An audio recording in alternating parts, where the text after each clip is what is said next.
ഗണേഷ്, കൊയിലാണ്ടി ഗുരുദേവ കോളേജിലും അതുപോലെ തിരുവനന്തപുരത്ത് കാര്യവട്ടം ക്യാമ്പസിലും സർവകലാശാല ക്യാമ്പസിലും കാണുന്ന പ്രതിഭാസം മാത്രമാണ് ഈ SFIയുടെ ഗുണ്ടായിസം എന്നാണ് അഡ്വക്കേറ്റ് അസ്കർ പറഞ്ഞു വരുന്നത്. അതിനെ എങ്ങനെ സാമാന്യവൽക്കരിക്കേണ്ട ആവശ്യമില്ല എന്നാണ് അദ്ദേഹം പറയുന്നത്. അതാണോ അതിൻ്റെ വാസ്തവം? ശരി.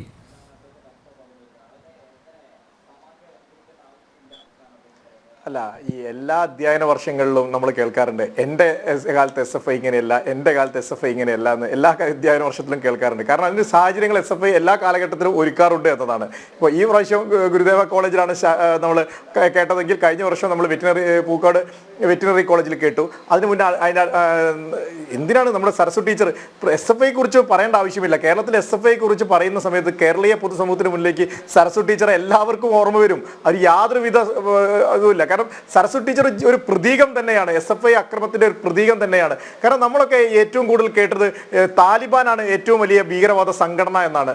ലോകത്തിലെ ഏറ്റവും വലിയ ഭീകരവാദ സംഘടനയാണ് താലിബാൻ. താലിബാനെ കുറിച്ച് പഠിക്കുന്ന മാധ്യമപ്രവർത്തകരൊക്കെ അങ്ങനെയാണ് നമ്മളെ മനസ്സിലാക്കി തന്നത്. പക്ഷേ SFIയെ കുറിച്ച് അവർ പഠിക്കാൻ തുടങ്ങിയാൽ, ഈ ലോകത്തിലെ വിദേശ മാധ്യമ പ്രവർത്തകരൊക്കെ SFIയെ കുറിച്ച് മനസ്സിലാക്കി തുടങ്ങിയാൽ അവർ പോലും നാണിച്ചു പോകും. അത്രയേറെ ക്രിമിനൽ സംഘങ്ങളാണ് കേരളത്തിലെ ക്യാമ്പസുകളിൽ എല്ലാ കാലഘട്ടത്തിലും. ഇന്ന് ഈ കാലഘട്ടത്തിന്റെ പ്രത്യേകതയല്ല, എത്ര കാലമായിട്ട് SFI ഉണ്ടായ അന്ന് തൊട്ട് SFI എല്ലാ കാലഘട്ടത്തിലും ഇത്തരം ഭീകരവാദ അല്ലെങ്കിൽ തീവ്രവാദ സംഘടനകളുടെ ഒരു കൂട്ടായ്മ തന്നെയാണ് കേരളത്തിൽ നടത്തിക്കൊണ്ടിരിക്കുന്നത്. അതവർക്ക് ഭരണം വേണമെന്നില്ല, ഭരണം ഉണ്ടെങ്കിലും ഇല്ലെങ്കിലും ഒക്കെ തന്നെ ഇത്തരത്തിലുള്ള ഭീകരവാദ പ്രസ്ഥാനങ്ങൾ തന്നെയാണ്. നിങ്ങൾ ആലോചിച്ചു, ഇവിടെ SN കോളേജിൽ മുൻകാലത്ത് പ്രവർത്തിച്ചു എന്ന് അസ്കർ പറയുന്നത് കേട്ടു.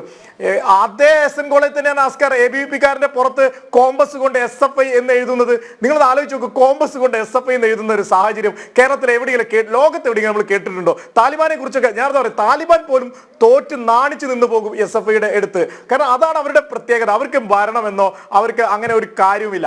കാരണം ആലോചിച്ചു, പഠിപ്പിച്ച ഗുരുനാഥയ്ക്ക് കുഴിമാടം ഒരുക്കുന്ന ആളുകൾ, അപ്പൊ ശവപ്പെട്ടി കൊടുക്കുന്ന ആളുകൾ, റീത്ത് അയച്ചു കൊടുക്കുന്ന SFI-കാർ, ഇത്തരത്തിലുള്ള ലോകത്തിൽ ഒരു ജന്മങ്ങളെ ഉള്ളൂ. അത് SFI അല്ലാതെ വേറെ ആരുമില്ല എന്നതാണ്. അത് തന്നെയാണ് ഇവിടെ കണ്ടുകൊണ്ടിരിക്കുന്നത്. ഇപ്പൊ നോക്കൂ, എന്താ കൊയിലാണ്ടി ക്യാമ്പസിൽ ഉണ്ടായിരിക്കുന്നത്. അവിടെ ഇന്നലെ നമ്മുടെ അവിടുത്തെ പ്രധാന അധ്യാപകൻ തന്നെ പറയുന്നത് നമ്മൾ കേട്ടില്ലേ, അവിടെ വന്ന് ഹെൽപ്പ് ഡെസ്ക് ഇടുന്നതിന് വേണ്ടിയിട്ടാണ്. ഹെൽപ്പ് ഡെസ്ക് ഇടുന്നത് എന്താണ്? ഹെൽപ്പ് ഡെസ്കിലൂടെ എല്ലാ ക്യാമ്പസുകളിലും അത്തരത്തിലുള്ള ഹെൽപ്പ് ഡെസ്കുകൾ ഉണ്ടാവും.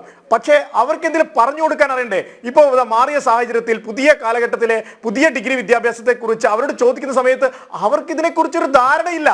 അവരുടെ ഏരിയ സെക്രട്ടറിക്കും അല്ലെങ്കിൽ അതിന്റെ ചുമതലപ്പെട്ട ആളുകൾക്കും ഇതിനെക്കുറിച്ച് ഒരു ധാരണയില്ല. ചോദിക്കുന്ന സമയത്ത് അത് പ്രിൻസിപ്പൾ പറഞ്ഞു കൊടുത്തോട്ടെ. പ്രിൻസിപ്പൾ ചോദിക്കുന്ന പ്രിൻസിപ്പൾ തന്നെ ഇത് പറഞ്ഞു കൊടുത്താൽ പോരെ? ഇവർക്ക് എന്തിനാ ഹെൽപ്പ് ഡെസ്ക്? അത് ചോദിച്ചതിനാണ് അവിടെ കാരണക്കുറ്റിക്ക് അടിക്കുന്നത്. നിങ്ങൾ ആലോചിച്ച് നോക്കൂ, എന്നിട്ട് കാരണക്കുറ്റിക്ക് അടിച്ചു ഒരു കഥയോട് ഉണ്ടാക്കുക. ഈ എന്താ പറയുക, ഈ നമ്മുടെ നാട്ടിൻപുറത്തൊക്കെ നമ്മൾ കേട്ടിട്ടില്ലേ, ഈ പേപ്പട്ടിയെ തല്ലിക്കൊല്ലിനെ മുന്നേ എന്താ പട്ടിയെ പേപ്പട്ടിയാക്കുന്ന കഥ. അതുപോലെയാണ്. അങ്ങനെ അവിടെ പേപ്പട്ടിയാക്കി തല്ലിക്കൊല്ലാനുള്ള സമീപനമാണ്. പിന്നീട് ഇന്നലെ അവിടെ ഈ സംഘർഷമുണ്ടായി കൊയിലാണ്ടി താലൂക്ക് ഹോസ്പിറ്റലിൽ പോകുന്ന വീഡിയോ അവിടുത്തെ പ്രാദേശിക മാധ്യമങ്ങളിൽ വന്നിട്ടുണ്ട്. വളരെ ചിരിച്ചുകൊണ്ട് ഒരു ഷർട്ടിന്റെ ഒരു ബട്ടൺസ് പോലും കീറാത്ത ഏരിയ സെക്രട്ടറി മെഡിക്കൽ കോളേജിലേക്ക് പോകുന്ന സമയത്ത് ഷർട്ട് കീറി മുഖത്തൊക്കെ ആകെ പരിക്കേൽപ്പിച്ച് കൂട്ടത്തിലുള്ള സഹപ്രവർത്തകർ ആക്രമിച്ചതാണോ എന്ന് വരെ സംശയിക്കേണ്ടിയിരിക്കുന്നു. അത്രയേറെ ഭീകരവാദ ക്രിമിനൽ സംഘങ്ങളാണ്. പിന്നെ മറ്റൊരു കാര്യം, ഇപ്പോഴത്തെ രാഷ്ട്രീയ സാഹചര്യത്തിൽ ഈ ശ്രീനാരായണ കോളേജുകൾക്ക്, കാരണം അവർക്കറിയാം കേരളത്തിലെ BJP-ക്ക് ഇത്തരത്തിലുള്ള ഈഴവ സമൂഹത്തിൽ നിന്ന് വലിയ തോതിൽ വോട്ടുണ്ടാക്കിയിട്ടുണ്ട്. അപ്പോൾ അതിന്റെ നേതൃത്വം വഹിക്കുന്ന, അതിന്റെ മാനേജ്മെന്റ് വഹിക്കുന്ന അല്ലെങ്കിൽ ആ നേതൃത്വം കൊടുക്കുന്ന കോളേജുകൾക്ക്, ആ കോളേജുകളെ അവരെ ഒരു എന്താ പറയാ, ഒരു സംഘർഷ ഭൂമിയാക്കാനുള്ള ഒരു ശ്രമമാണോ കൊയിലാണ്ടിയിൽ നടക്കുന്നത്? കാരണം ഇത്തരത്തിലുള്ള ക്യാമ്പസുകൾ നമുക്കറിയാം, ഈ മലബാറിന്റെ വടക്കൻ മലബാറിന്റെ പ്രദേശങ്ങളിലൊക്കെ ക്യാമ്പസുകളും CPM-ന്റെ കോട്ടകളിലും ഒക്കെ നടക്കുന്ന ചില പരീക്ഷണങ്ങൾ, അത്ര പരീക്ഷണങ്ങളാണോ എന്ന് വരെ സംശയിച്ചു പോകേണ്ട സ്ഥിതിയാണ്. കാരണം അങ്ങനെയുള്ള ക്യാമ്പസുകളിലേക്ക് ശ്രീനാരായണ ഗുരുദേവന്റെ പേരുള്ള ക്യാമ്പസുകളിൽ അക്രമം അഴിച്ചുവിടുന്ന സമയത്ത് ആ ക്യാമ്പസുകൾ പഠിക്കാൻ കൊള്ളില്ലാത്ത ക്യാമ്പസുകളാണ് എന്ന് വരുത്തി തീർക്കുവാനുള്ള SFI-കാരന്റെ ശ്രമമാണോ എന്ന് വരെ സംശയിച്ചു പോയാൽ തെറ്റു പറയാൻ പറ്റില്ല. കാരണം അവിടുത്തെ ആളുകളൊക്കെ നമ്മൾ സംസാരിക്കുന്ന സമയത്ത് ആ കോളേജിന്റെ പ്രദേശത്തുള്ള ആളുകളൊക്കെ, അതുമായി ബന്ധപ്പെട്ടുള്ള മാനേജ്മെന്റിൽപ്പെട്ട ആളുകളൊക്കെ അവർ സംശയിക്കുന്നത് ഇത്തരം കാര്യങ്ങൾ തന്നെയാണ്. കാരണം നമുക്കറിയാം, ഇവിടുത്തെ വിദ്യാർത്ഥികളൊക്കെ പഠിക്കാൻ അത്യാവശ്യം സാഹചര്യമുള്ള വിദ്യാർത്ഥികളൊക്കെ പുറത്തേക്ക് പോകുന്ന സാഹചര്യമാണ്. കാരണം ഇവിടെ പഠിക്കാൻ കൊള്ളില്ല. ഇവിടെ പിണറായി വിജയന്റെ ഈ നെറികെട്ട ഭരണ കാലഘട്ടത്തിൽ പഠിക്കാനോ അല്ലെങ്കിൽ ജോലിക്കുള്ള സാഹചര്യങ്ങളോ ഒന്നും തന്നെ ഇല്ല. ഇവിടെ അത്രയേറെ നെറികെട്ട അവസ്ഥയിലാണ്. അപ്പൊ അവിടുന്ന് നിങ്ങൾ രക്ഷപ്പെട്ടു പോകാം. ഒന്നും സാധിക്കാത്ത ആളുകളാണ്, പാവപ്പെട്ട ആളുകളാണ്. ഇഴവ സമൂഹത്തിലേക്ക് കുട്ടികളൊക്കെ വളരെ കഷ്ടപ്പെട്ട് അല്ലെങ്കിൽ പിന്നോക്ക മേഖലയിലൊക്കെ കുട്ടികൾക്കൊക്കെ പഠിക്കാൻ ഇത്തരത്തിലുള്ള ക്യാമ്പസുകൾ ഉണ്ടാക്കി കൊടുത്ത് അവിടെ എങ്ങനെയെങ്കിലും അധ്യാപകരൊക്കെ നല്ല നിലയിൽ ആ ക്യാമ്പസുകളെ വളർത്തിയെടുക്കാൻ ശ്രമിക്കുന്ന സമയത്ത് SFIക്കാരന്റെ ഗുണ്ടായിസം, എന്നിട്ട് അതിനെ ഇല്ലാതാക്കുക, ആ കോളേജിന്റെ എന്താ പറയുക ക്രെഡിബിലിറ്റിയെ ഇല്ലാതാക്കുക, അവിടുത്തെ അധ്യാപകന്റെ ക്രെഡിബിലിറ്റി ഇല്ലാതാക്കുക. അല്ലെങ്കിൽ അധ്യാപകൻ അടിച്ചു എന്ന് പറയുന്നത് നിങ്ങളൊന്ന് ആലോചിച്ച് നോക്കുക. അധ്യാപകൻ അടിച്ചു, നമ്മളെല്ലാവരും ആ വീഡിയോ കണ്ടതല്ലേ? ഈ പ്രശ്നം കത്തി നിൽക്കുന്ന മുന്നേ ആ വീഡിയോ പുറത്തു വരുന്ന സമയത്ത് നമ്മൾ കണ്ടതല്ലേ SFIക്കാരന്റെ ഏരിയ സെക്രട്ടറി എങ്ങനെയാണ് പ്രിൻസിപ്പളിനെ ആക്രമിച്ചത് എന്ന്. എന്നിട്ട് പച്ചയ്ക്ക് നുണ പറയുക.